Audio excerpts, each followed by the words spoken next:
so I suppose the commentary is not really necessary, but it feels a little weird to just sit here and stare at a recording for however long and not say anything.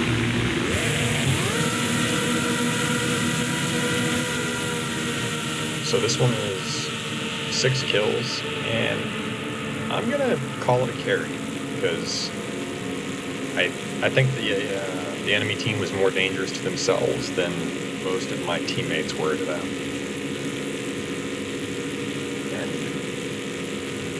And I got it. It's low BR, but some of it's just a little frustrating to see the same bad plays repeatedly. I do have a daily to get 2 bombers, so I maybe go after this SP-25 a little harder than I might have otherwise.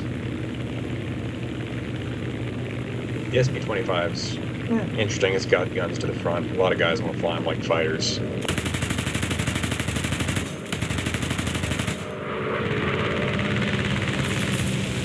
This head-on pass and a few others would be the reason that I run out of ammo at the end of the match. Spoiler there, I guess. I take a little bit of damage here. Nothing serious, though. A little bit yellow on the left wing root and forward fuselage. Just having a heck of a time trying to get the lead right. As you can see, I'm on the very left edge of the wing. Eventually get something going on. That was half my ammo for one bomber. Yeah. Well, at least I got him at the end. Feeling a little greedy here. Like I might be able to finish the P-49. Doesn't happen.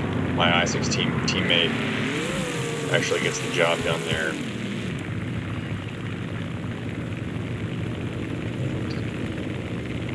I've turned off the chat because I don't like the space that it takes up, but if you can see the chat, at this point I've chastised my team. I've basically called them all bait for being as low as they are.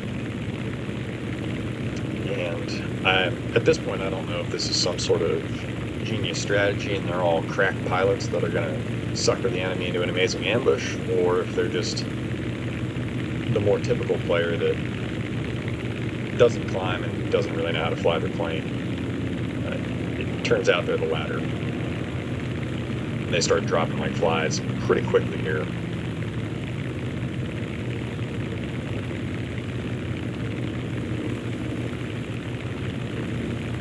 Initially, my problem is this MB-157 that just popped up there. Obviously, because I was messing around with the bomber early match, I am co-altitude or even a little bit below everyone on their team, and taking a 1 versus 7. Well, I'll give the P-63 and the P-47 some credit. Taking a 3 versus 7 at co-altitude in a Thunderbolt is not a great idea. I notice I've picked up the MB, so I'm just going to extend. I don't want to fly past him into his team. I don't want to take a head-on if I can help it. So at this point, I'm just thinking about how much space I need, how I want to play it. The good news is I can extend all day from this guy and he'll never catch me. And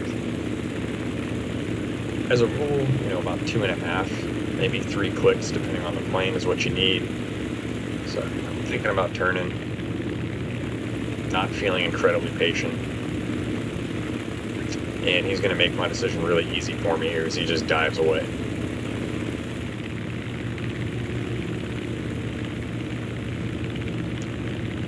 And because the entirety of my team is down on the deck, the enemy team is diving as well. And at this point, just watching blue names pop up in the kill feed. The VF-110 down there gets a couple in one pass. I'm sure that was a really sweet setup. Probably worth watching this again from his perspective, just to watch him do it. And really, at this point, my team is completely out of the match. You can see you can see there's only a few folks left alive. They won't be for long. That the I-16, one of them anyway, hangs in there. The P-63 does last a little bit longer than most, but in my opinion, he wastes his plane by going back to the base, re-equipping, and ground pounding, and just getting hosed by whatever fighter came after him.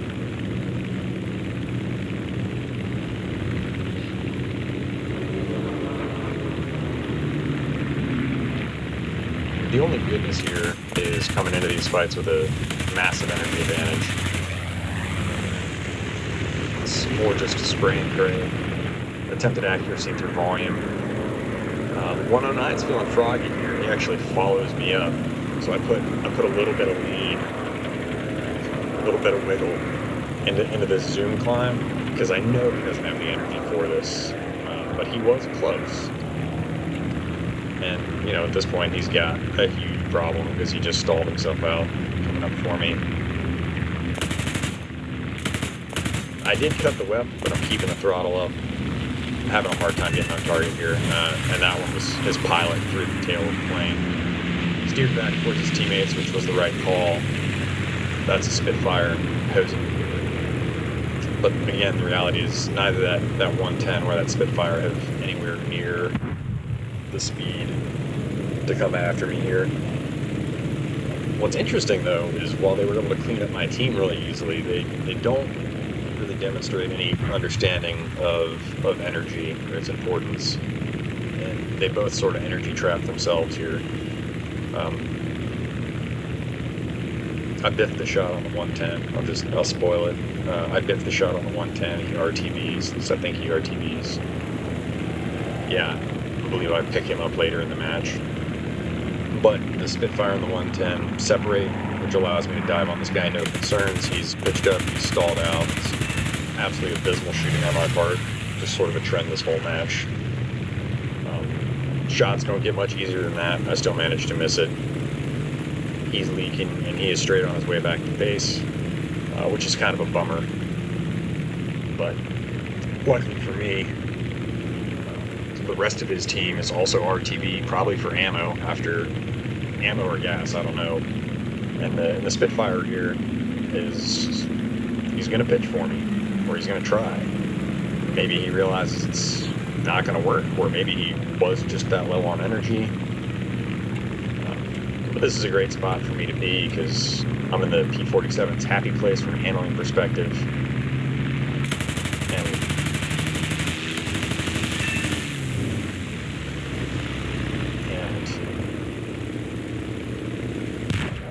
That's that. I see the F6F here coming in. I'm actually asking for help in chat at this point. Specifically, I'm asking the P-63. So you can see he's landed, he's rearmed, he's repaired, he's got a little bit of altitude. He's not that far behind me. We're really in a pretty ideal spot to 2v1 the F6F5. And I know there's a lot of people that like it. Heck, I like it. I've played some good matches in it, but the F6F5 is not a good aircraft. Like, on balance, it is weak. It can be fun to play for that reason.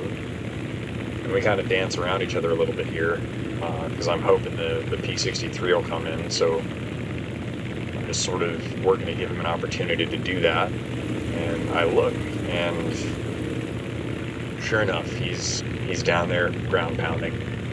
And if you look at where the tickets are, like, there's not really a cause for that. His P-63 is not going to win this match on tickets, and there's more than enough time that it's not an urgent issue where he's got to pound tickets to save the match. And there's not that much of a difference in score, so I did not express it in chat, but I was a little frustrated at this point, because he's a lot closer to throwing the game by being down there ground pounding than by not. And I realized that the I-16 is still way out, and it's sort of on me to make something happen here against a fair number of enemies that are still in the air. A few of them, I think, do manage to fly themselves into the ground, which is helpful. But we still have 4 left, and not really going to be getting any help. Well, not entirely true, but...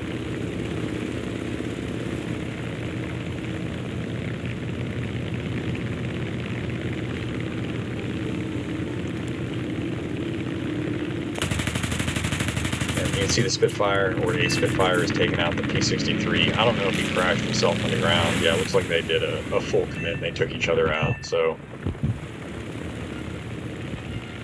P-63 kind of wastes its plane there.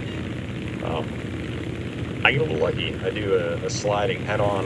The F6, F5 flies right into it. I get a severe on his plane.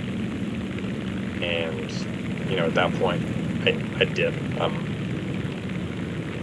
I'd already barrel rolled out of the head-on to not full committed, and I just pulled away to try and make him have an impossible shot. And at this point, I know the rest of them went RTB, so I'm a little concerned about a Spitfire being out there behind me somewhere because the P-63 got dumped.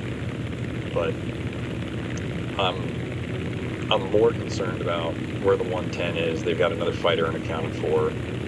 Potentially a bomber, and this is a relatively inexperienced crew, so I eyeball the airfield a couple of times, and I'm reasonably confident that I can see a little speck down there, and then I can see it reset. So at this point, I'm pretty confident that there is in fact an enemy down there, and I'm just setting up my approach. This is one thing that the P-47 does do well. It handles nicely at high speed. Like a lot of American aircraft, it's got a high rip speed. So I'm just going to sort of roll over here and really start to pour it on. The Spitfire is a surprise. Here's the 110 from earlier.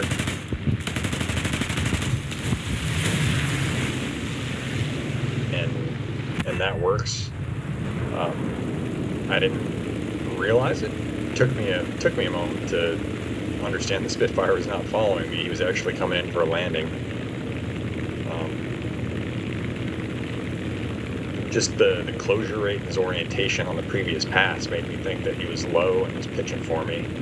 I was a little bit concerned about zooming over him and then having to worry about trying to extend away from him, but not an issue here.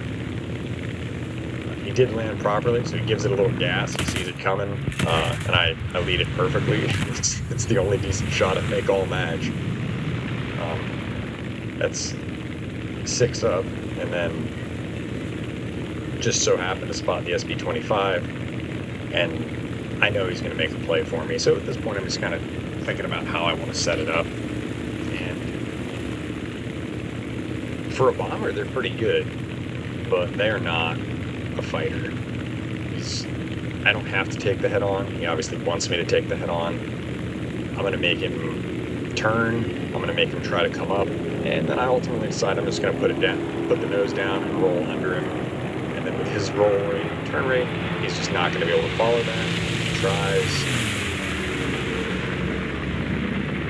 and I put it vertical just to come around a little more quickly, which was probably in retrospect a mistake because I was a little bit slower than I wanted to be, and he was really quick to go to the tail gunner. But now I see my I-16 coming in. His gunner coverage is not all that, and I'm pretty confident we've got him. But unfortunately, 271 rounds the way I've been shooting this match is just not enough. I am connecting with him, just can't quite get it done.